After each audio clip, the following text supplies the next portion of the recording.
ಪ್ರಾರ್ಥನಾ ವೇಳೆ ಚಟುವಟಿಕೆ. ಸಂಕ್ರಾಂತಿ ಹಬ್ಬದ ಚಿತ್ರಗಳ ಸಂಗ್ರಹ. ಸಂಕ್ರಾಂತಿ ಎಂದರೆ ಸಡಗರ, ಸಂಭ್ರಮ.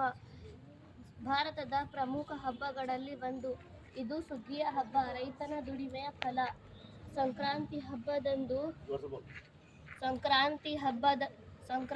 ಹಬ್ಬದಂದು ಭಾರತ ಜನರು ನದಿಗಳಲ್ಲಿ ಸ್ನಾನ ಮಾಡುತ್ತಾರೆ,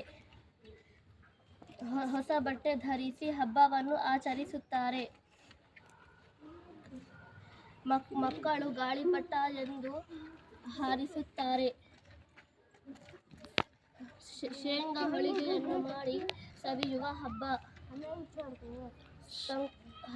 ಸಜ್ಜೆ ರೊಟ್ಟಿ ಭರತ ಈ ಹಬ್ಬದ ವಿಶೇಷತೆ. ಧನ್ಯವಾದಗಳು.